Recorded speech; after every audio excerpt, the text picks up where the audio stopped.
Probably one of the most difficult sections to understand in this chapter, variation and application. We're going to talk about situations that involve direct variation, and we're going to talk about situations that involve inverse variation. It's really the two that you have to keep straight. First, we're going to talk about direct variation, but I'd like to give you an example of a situation.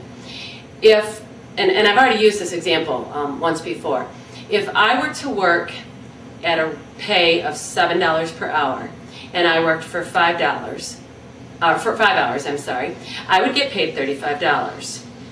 However, if the week after that, $7 an hour, and I worked 11 hours, I would get paid $77.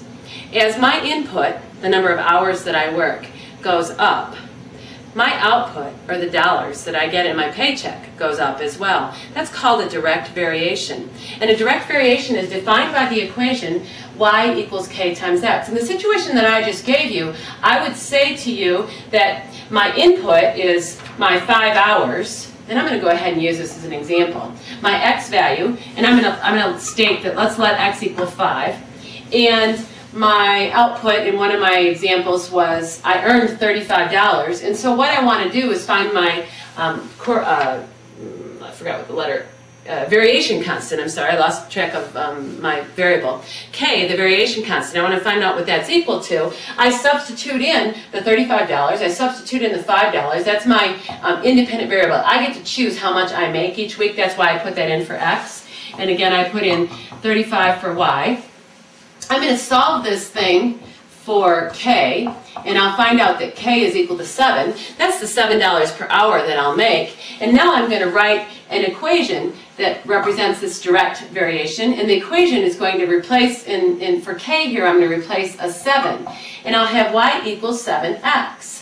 What that means then is that I could replace for x any number I want in terms of hours. I could now substitute in 11, and I could find out that if I worked 11 hours, I would make $77. So what I've done is I've managed to write an equation that involves direct variation. It's in the form y equals k times x, given an ordered pair. I was given that x was 5 and y was equal to 35. Let's do another example fairly quickly. Let's say that I was just given, and I pulled some problems out of your book. I'm going to look at problem number 6 in your book. Number 6 says that y equals 0.8. There's a spider crawling across my board. Y equals 0.8 and x equals 0.2. So all you need to do is substitute into that equation a value for y of 0.8, a value for k of 0.2, and solve for this k value.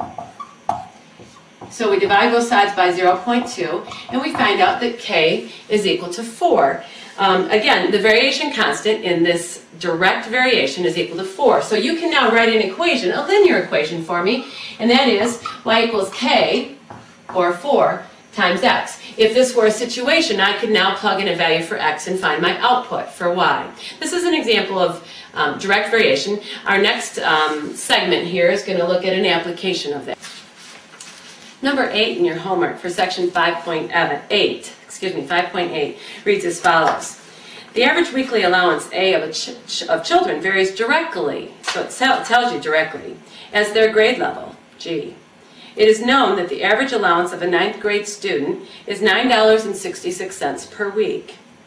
What then is the average weekly allowance of a 4th grade student? So, a couple of things.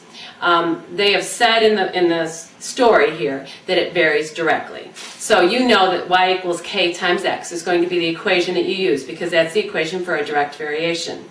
They've given you data for a 9th grade student. Matter of fact, they've even shown the graph. And for a 9th grade student, G, that's going to represent my x value because it's the first value in the ordered pair.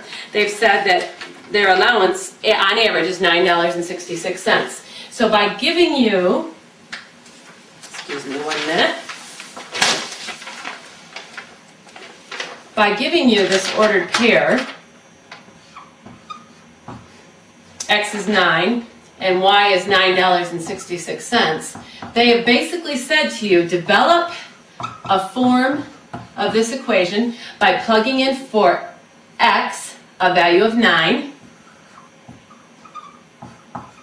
and for plugging in a value for y of $9.66 and solve for k. So I'm going to divide both sides by 9, and I'll find out that k equals, it looks like it's 1.07. Again, my variation constant.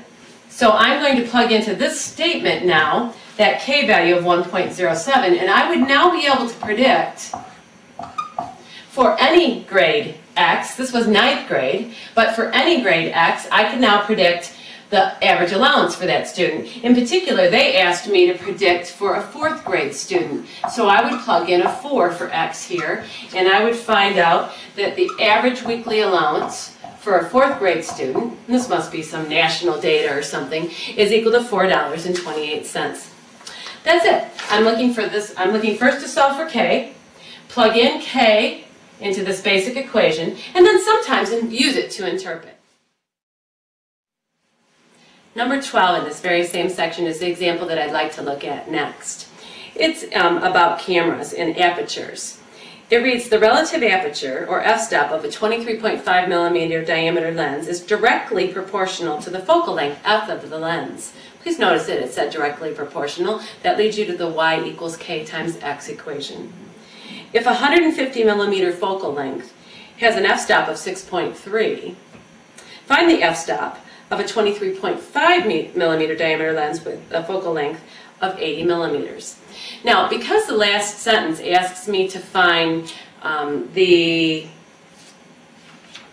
f-stop as a function of the focal length, I believe that what I'm going to do is I'm going to let the f-stop be the value that I put in for y, and the focal length be the value I put in for x. Let's do that. So I believe I have an f-stop given of 6.3 with a focal length given of 150.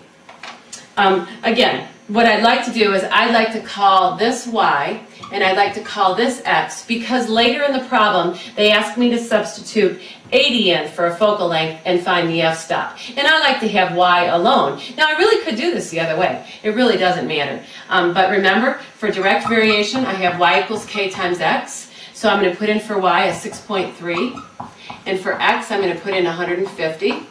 And I'm going to divide both sides by that 150. And I'll find out that k equals 0.042. I'm now ready to go ahead and write an equation based on this statement, and it would be that y equals 0.042 times x. And I recognize that up here I've called x my focal length and y is my f-stop. In the problem, we've written our linear equation. They've said, what happens if you have a focal length of 80? So I need to substitute 80 in for x, and I'm going to find that I'll have an f-stop as a result of 3.36, or what I've called y. Again, I could have done this backwards. I could have put the 150 here and the 6.3 here and solved for k, and I would have had a different equation. Had I done that, however, the 80 wouldn't have been substituted in for x. It would have been substituted in for y, and then I would have solved for x. So order is not all that important here, but because I was being asked later in the problem, given this focal length, what would be the f-stop, I chose to make focal length represent my variable x and the f-stop to represent my variable y. Direct variation. Got to remember this equation. I would put that on my note card. The next type of variation problem that we're going to study is an inverse variation. An example of that is a situation. Let me share this with you. If I hired 5 people to wash the windows on the outside of the classroom building where I work, it will take them, let's say, 20 hours to complete that job.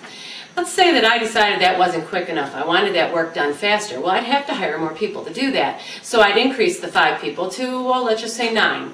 As a result, those 9 people would do that job faster. The number 20, the 20 hours, would go down. Again, let's review the numbers. As the 5 people, I increase the number of workers, the hours, the 20 hours, will go down. So as one variable the value for that variable goes up, the other will go down. This is an example of an inverse variation. The equation that describes an inverse variation is y equals k divided by x. And like a direct variation, if I said to you, let's let y equal 12 and let's let x equal 5, I would plug those values in for y and x in this statement, and I would have 12 equals k divided by 5. And then to solve for k, as in the past, I want to get rid of that denominator, so I'm going to multiply both sides by 5.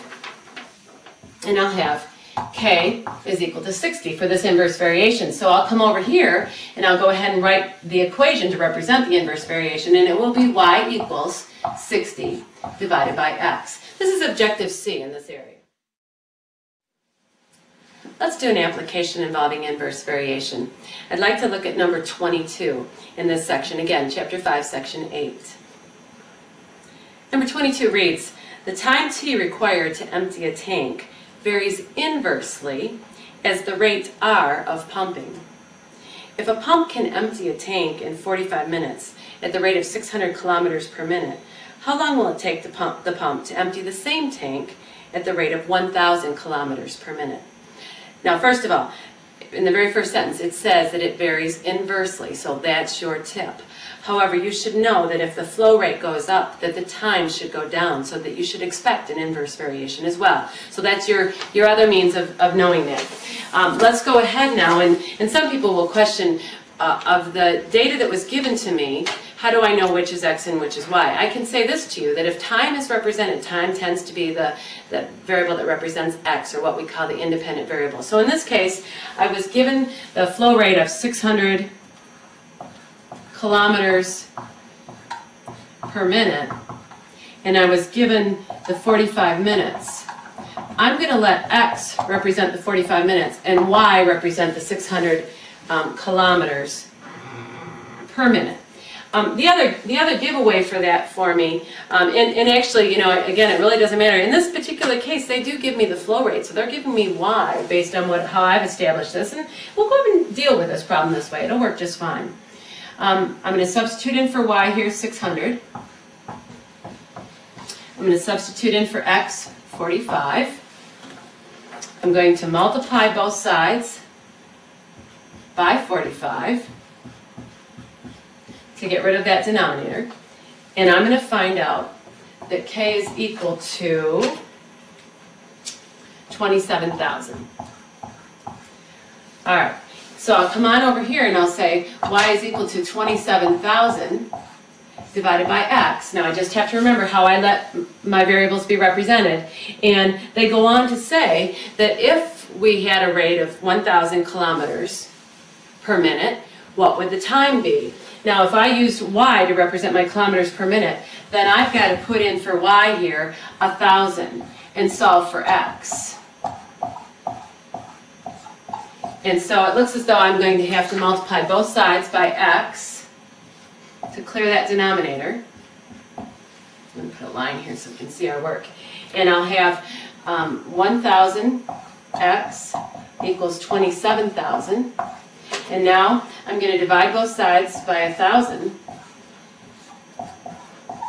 to solve for x. And I'm going to find that it takes 27 minutes. That makes sense to me. Again, over here I had a flow rate of 600 kilometers per minute, and it took me 45 minutes. If I increase that flow rate, then I should expect the time to decrease. So that's something that you should be looking for. We'll go on after this application to look at some other variations, direct and indirect, but the variables may be raised to powers. The only other problem you might be expected to know and complete on our test that will be available next week is situations where y varies directly or inversely as the nth power of x. So no longer x to the first power, but x to any number of powers. And this represents that situation. Y varies directly as the nth power of x. And I have pulled two examples. They are not applications. I will not ask you applications with regards to this. This is just do the math calculations. And the first example is number 30, again from this section. That problem says y varies directly as the square of x and it says y is equal to 6 and x is equal to 3.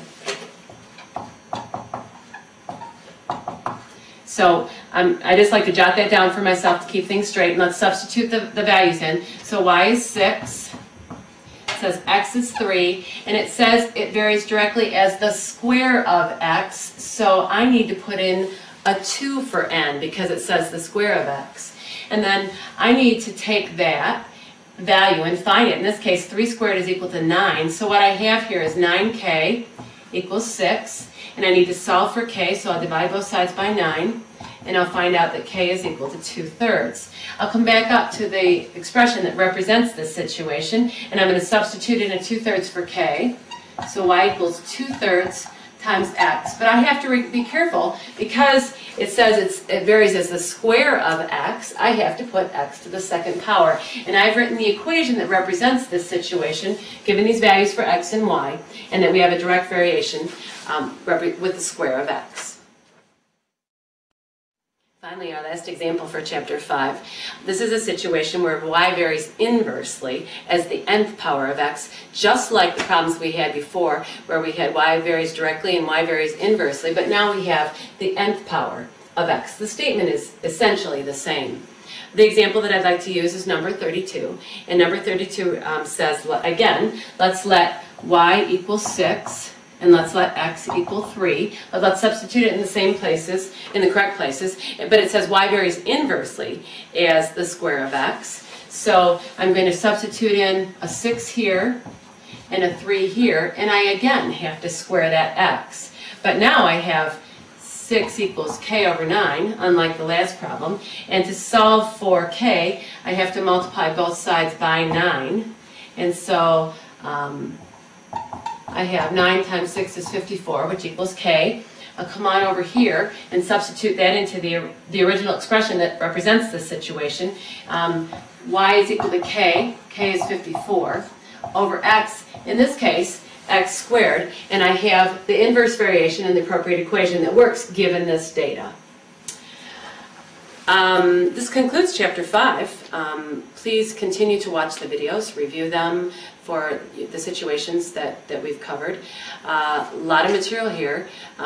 Way back at the beginning, simplifying, multiplying and dividing, adding and subtracting rational expressions. I then like to think about rational equations and solving for x, sometimes having 2 solutions because you have an x squared term in your problem. Then going back to sections 3 and 4, we worked with division of polynomials, some synthetic division, complex expressions, complex rational expressions, which means you have to multiply by the reciprocal of the denominator. And then we got into a lot of our work involving proportions and applications and solving formulas, and finally this variation situation. Good luck. Continue to study this material and take that first proctor test in your local testing center.